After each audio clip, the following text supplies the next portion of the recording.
솔직히 말씀드리면 저는요, 감이 빠른 편도 아니고 의심이 많은 성격도 아니었습니다. 제 아내를 철석같이 믿고 살았고, 가정에 문제 하나 없다고 생각하며 지냈어요. 근데요, 어느 순간부터 이상한 기분이 들기 시작했습니다. 퇴근하고 현관문을 열고 들어가면 예전과는 다른 공기가 느껴졌어요.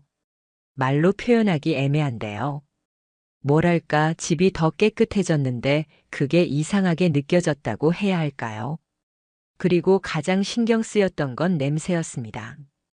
예전엔 집에 들어서면 아내가 만든 음식 냄새라든지 가끔은 빨래 냄새 같은 그런 익숙한 가정집 특유의 향이 있었거든요. 그런데 그날부터는 뭔가 익숙하지 않은 향기가 퍼져 있었어요. 정확히는 샤워 후에 뿌리는 듯한 비누 향이랄지 뭔가 섬세하고 이국적인 디퓨저 향 같은 거였습니다. 냄새 자체는 불쾌하지 않았지만 이게 우리 집에서 왜 나지 싶은 아주 묘한 불쾌감이 느껴졌어요. 첫날은 대수롭지 않게 넘겼습니다.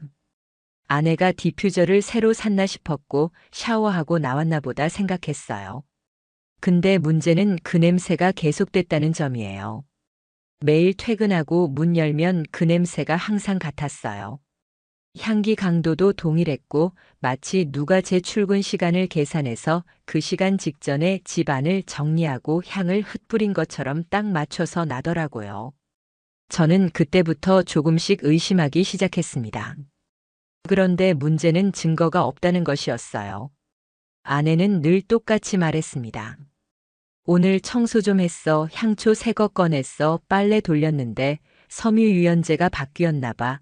그런데요. 섬유유연제라기엔 너무 이국적이고 디퓨저라기엔 너무 강하고 그리고 그 향은 어느 한 공간에만 집중돼 있었어요. 바로 거실이었습니다. 침실은 이상하게 향이 약했고 화장실 쪽은 아예 무향이었어요. 근데 거실 소파 앞 그 자리에만 항상 향이 강했습니다. 그 즈음부터 소파 주변이 눈에 들어오기 시작했어요. 어느 날 소파 쿠션이 미묘하게 방향이 달랐습니다. 아내는 늘 각 잡는 성격인데 그날만 유독 비스듬하게 기울어져 있었고 테이블 위엔 반쯤 남은 와인잔이 있었어요. 그날 저는 물었죠. 이거 와인 마셨어? 아내는 아무렇지 않게 대답했어요. 응, 혼자 좀 마셨어. 요즘 스트레스가 많아서 근데 그 잔 입술 자국이 2개였어요. 제가 봤습니다. 안쪽에 희미하게 남은 립 자국 그리고 바깥쪽에 큰 입술의 흔적 그때부터 진짜 불안해지기 시작했습니다. 근데 저는 여전히 그냥 기분 탓이겠거니 넘기려 했어요. 그 다음날 아침 출근하려고 양말을 찾는데 이상한 걸 하나 발견했어요. 아내 옷장에 있던 양말 서랍 속에서 남성용 브랜드 속옷 하나가 접혀 있던 겁니다. 그것도 제가 절대 입지 않는 브랜드 색깔도 스타일도 완전히 이질적이었어요. 이건 뭐야? 그 순간 저도 모르게 소리쳤습니다. 아내는 놀란 얼굴로 방에 들어왔고 제가 그 속옷을 들고 있자 잠깐 멈칫하더니 말했어요. 그거? 아, 예전에 빨래방에서 잘못 들어온 거야. 몇 달 전부터 있었는데 버린다는 걸 깜빡했네. 그 변명 들었을 때요, 온몸이 얼어붙는 줄 알았어요. 왜냐면요, 그 브랜드는 제가 예전에 회사 동기한테 생일 선물로 준 적이 있는 브랜드였거든요. 그 순간 제 머릿속에 번개처럼 스쳐간 게 있었습니다. 우리 집에서 나던 냄새 그 냄새랑 똑같은 향이 그 동기놈이 자주 쓰는 향수랑 비슷했다는 것 저는 그때부터 머릿속이 복잡해졌습니다. 설마 아니겠지. 그래도 친구였는데 설마 우리 집에? 하지만요, 의심은요, 한 번 들면 절대 사라지지 않아요. 그날 밤 잠든 아내 옆에서 핸드폰을 살짝 열어봤습니다. 잠금 해제는 돼 있었고 카톡 창엔 지워진 흔적이 가득했어요. 최근 대화 목록은 3개밖에 없고 그마저도 전부 읽은 메시지 없음 상태. 이건요, 누가 일부러 지운 겁니다. 증거를 없애려는 흔적이 너무 노골적이었어요. 그리고 그렇게 지운 사람은 절대 처음이 아닐 겁니다. 그날 이후로 저는 아내와의 일상이 하나도 편하지 않았습니다. 아내는 여전히 웃었고 아침이면 도시락을 챙겨줬고 저녁이면 오늘은 어땠어? 하고 물어봤습니다. 그 모습이 예전과 똑같았다는 게 더 소름 끼쳤어요. 내가 모르는 사이에 이미 모든 게 진행되고 있었구나. 이런 생각이 머릿속에 깊게 박혀 있었어요. 그런데 제가 가장 못 견디겠던 건 내가 바보가 된 것 같은 느낌이었습니다. 그런 일들이 있었는데도 정확한 증거가 없다는 이유로 마치 제가 예민한 사람처럼 보였고 아내는 그런 제 모습에 오히려 짜증을 내기 시작했습니다. 왜 요즘 따라 그렇게 날 이상하게 봐? 할 말이 있으면 그냥 말을 해. 뒤에서 쭈뼛쭈뼛 대지 말고 아내가 그렇게 말했을 때요. 와, 진짜 제가 뭘 잘못했는지 모르겠더라고요. 그날부터 저는 결심했어요. 직접 확인해야겠다고요. CCTV나 몰래카메라까지는 아니더라도 최소한 출입 흔적이라도 알아보자는 생각이 들었습니다. 그래서 제가 처음 한 건 디지털 도어락 로그 확인이었습니다. 요즘 도어락은 앱으로 연동하면 누가 언제 문을 열었는지 기록이 다 남습니다. 그 기록을 보자 저는 말문이 막혔어요. 퇴근 시간은 제가 대략 오후 7시, 그런데 오후 6시 20분경에 문이 한 번 열리고 그 직후 6시 55분경에 또 열렸더라고요. 그러니까 누군가가 6시 20분쯤에 집에 들어왔고 그 다음에 제가 들어오기 전 누군가 나갔다는 얘기였어요. 이거 단순한 착각일 수 없잖아요. 더 무서운 건 그게 일주일에 3번에서 4번씩 반복됐다는 겁니다. 그 시간에 저는 분명히 회사에 있었고 아내는 집에 있었죠. 그럼 그 시간에 온 사람은 누구였을까요? 그때부터 제가 그 냄새에 집착하기 시작했습니다. 기존에 없던 향, 침대에는 안 배어 있는데 소파에만 강하게 남아있던 냄새. 제가 그걸 맡기 시작했을 때 기억이 났습니다. 회사 동기 이민수 걔가 쓰는 향수랑 비슷했어요. 예전에 출장 갔을 때 그놈이 방에서 향수 뿌린 적 있었거든요. 이거 미국에서 직구한 거야. 오직 온라인 전용 그렇게 말하던 기억이 났어요. 그런데 그 향이 우리 집 거실에 퍼져 있다는 게 정말 말이 되는 일일까요? 그놈과 제 아내는 얼핏 보면 아무 접점도 없어야 맞습니다. 근데요, 예전에 아내랑 민수랑 같은 모임에서 한두 번 본 적이 있었어요. 제가 데려간 자리에 같이 있었던 적이 있었고, 그때 둘이 말도 조금 나눴던 기억이 있거든요. 처음엔 그냥 웃고 넘겼어요. 와, 미인이시네요. 아이고, 과찬이세요. 뭐 그런 정도였는데요. 지금 생각하면 그때부터였을지도 모른다는 생각이 들었습니다. 근데 뭐 그냥 향이 비슷하다고 해서 그 사람이라고 단정 지을 수는 없잖아요. 그래서 저는 휴대폰 위치 기록을 보기 시작했습니다. 아내는 갤럭시 쓰고 있었고 구글 위치 기록 기능이 활성화돼 있었거든요. 몰래 들어가서 확인해 보니 어떤 날은 제가 없는 시간에 근처 쇼핑몰을 찍고 온 기록이 있더라고요. 이상한 건 그 쇼핑몰 안에 있는 스파룸을 중심으로 위치가 찍혀 있었던 겁니다. 그래서 저는 다음날 일부러 반차를 냈습니다. 아내에겐 야근할 것처럼 꾸몄고 조용히 집 근처에 숨어 있었어요. 오후 5시 10분 아내가 전화를 받으며 외출했어요. 평소보다 옷차림이 더 단정했고 화장도 평소보다 진했어요. 그걸 따라가 봤습니다. 놀랍게도 그녀는 택시를 타고 바로 그 쇼핑몰로 향했습니다. 전 따라갔습니다. 뒤에서 안 들키게 층마다 움직임을 보며 엘리베이터 타는 걸 지켜봤어요. 그리고요, 그녀가 내린 곳은 스파룸이 아니라 룸 형태의 프라이빗 라운지였습니다. 그 안으로 들어가는 걸 본 순간 심장이 너무 세게 뛰어서 머리가 아찔했어요. 그 라운지 앞엔 미리 와서 기다리던 남자 한 명이 있었는데요. 그 사람이 뒤돌아서 웃으며 말했습니다. 그 모습 분명히 이민수였습니다. 그날 저는 진짜 제 두 눈을 의심했습니다. 민수는 평소에도 사람 좋아 보이고 늘 웃는 인상이긴 했지만 그 순간 그 웃음은 너무나 불쾌하고 역겹게 느껴졌어요. 아내 앞에서 멀뚱멀뚱 기다리고 있다가 그녀가 다가가자 민수가 자연스럽게 그녀의 팔을 잡고 안쪽으로 이끄는 모습, 정말 말도 안 되는 광경이었습니다. 그 장면이 제 머릿속에 아직도 생생합니다.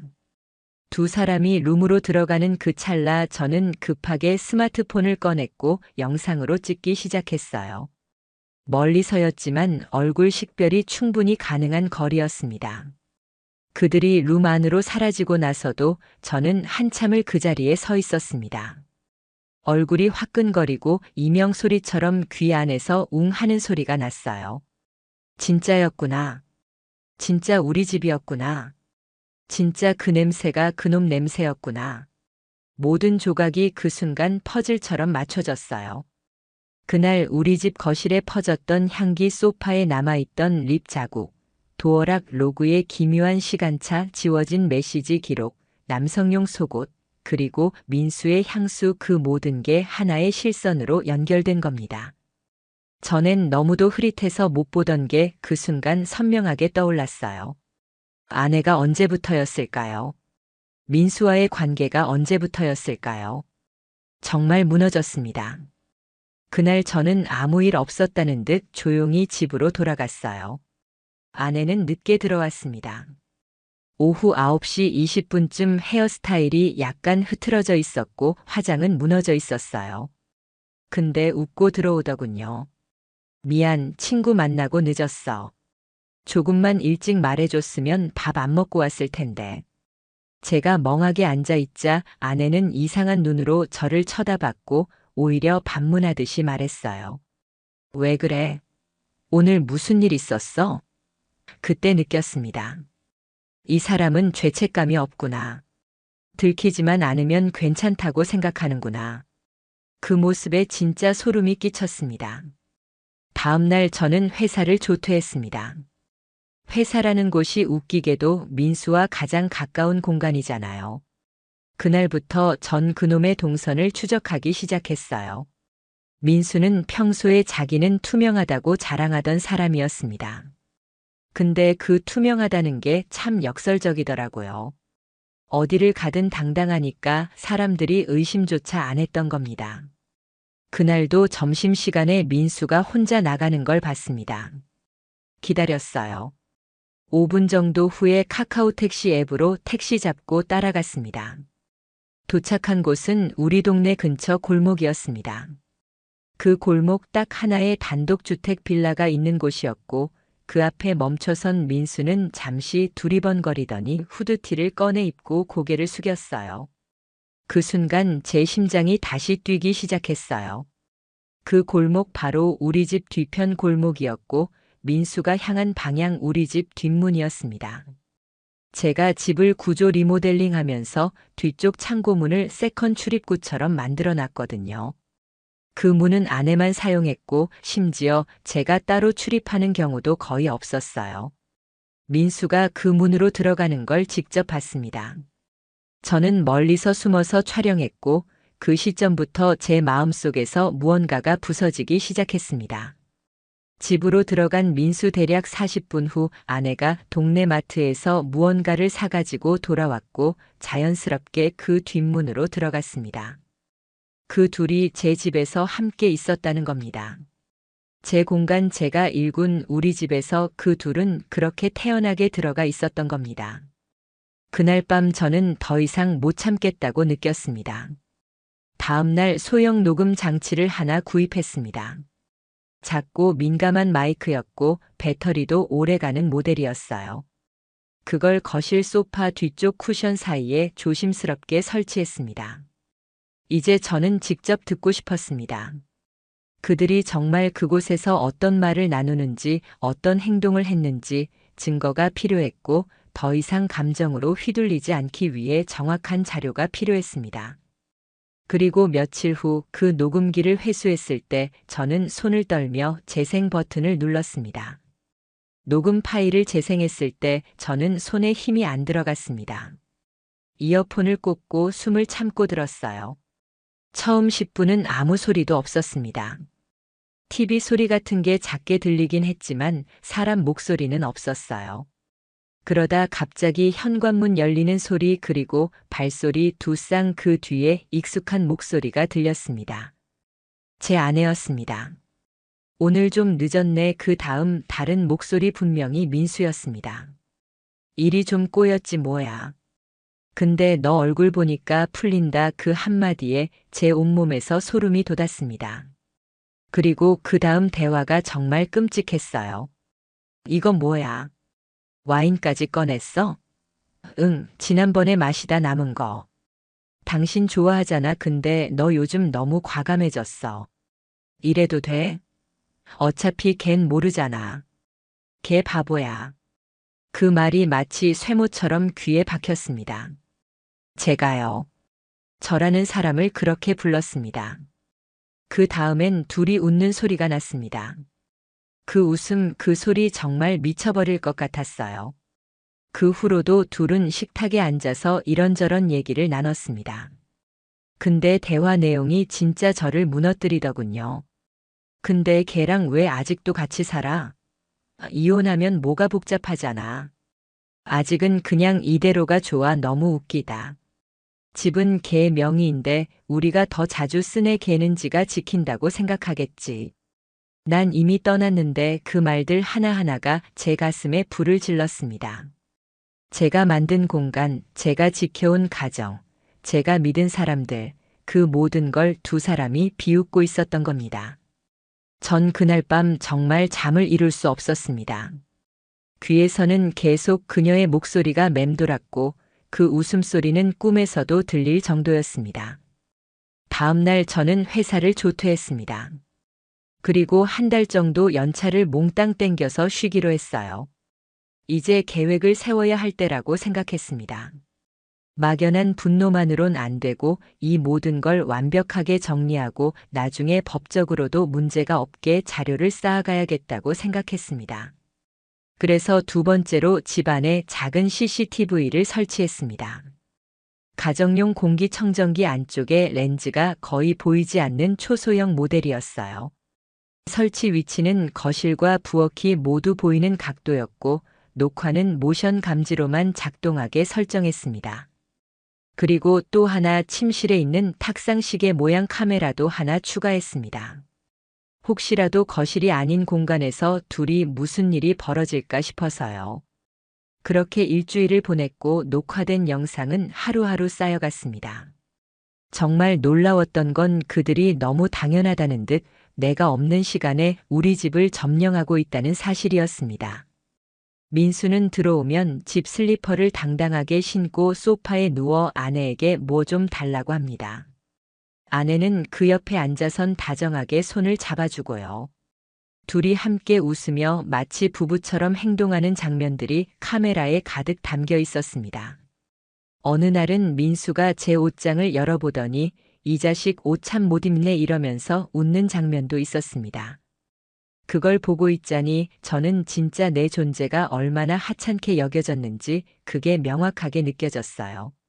제 안에 있던 감정이 복잡하게 뒤섞이기 시작했습니다. 분노, 수치심, 자괴감 그리고 뭔가 뿌리째 흔들리는 느낌. 내가 지금까지 믿었던 모든 게 거짓이었구나. 아내는 평소에도 저에게 큰 불만을 말한 적 없었습니다. 오히려 주변 사람들에겐 남편이 착해서 좋다, 일 잘하고 가정적이다 이런 식으로 저를 포장했었어요.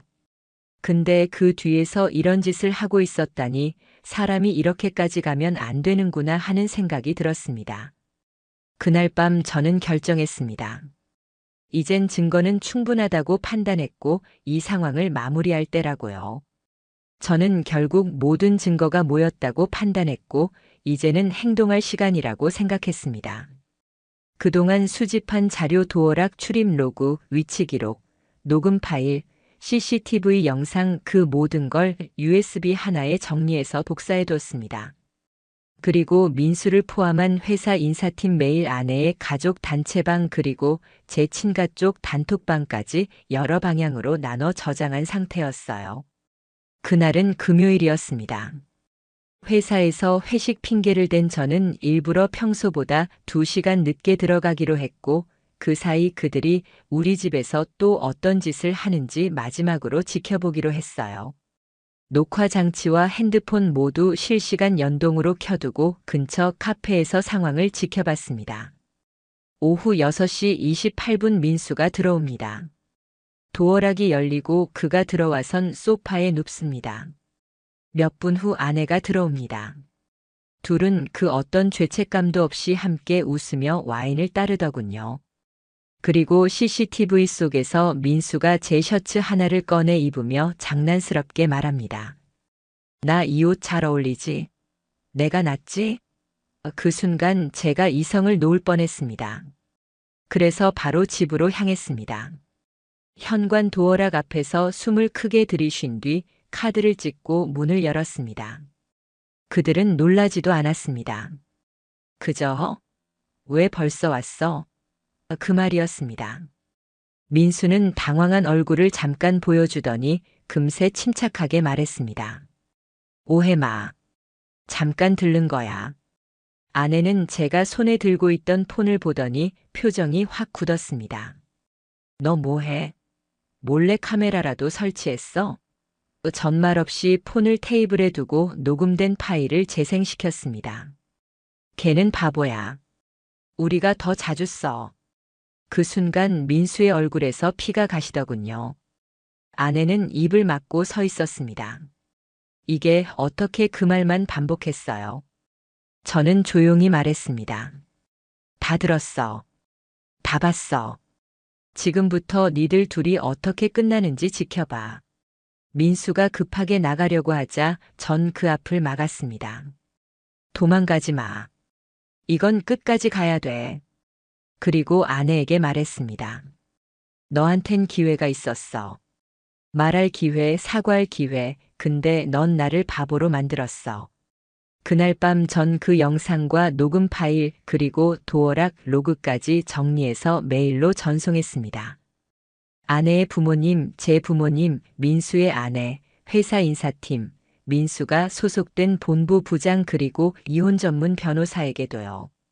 일이 터지는 데는 하루도 걸리지 않았습니다. 민수는 곧바로 인사조치 당했고 아내는 그녀 부모님한테서도 버림을 받았습니다. 제가 마지막으로 남긴 말은 딱 한마디였습니다. 넌 우리 집 냄새를 바꿨어. 근데 너도 알지? 그 향기는 결국 사라져. 아내는 아무 말도 하지 못했습니다. 저는 그날 이후 집을 나왔고 이혼 절차를 밟았습니다. 1년이 지난 지금 전 혼자 살고 있습니다. 그 집은 정리했고 그 향기도 이제 제 기억 속에서 거의 사라졌습니다. 근데요, 아직도 문득 그 냄새가 떠오릅니다. 그 익숙하지만 이질적이던 향기 그 안에 숨겨졌던 배신 그게 가끔 저를 덮쳐요. 하지만 이제는 압니다. 그 냄새를 처음 맡았을 때 전 이미 알고 있었던 겁니다. 단지 인정하고 싶지 않았던 거죠.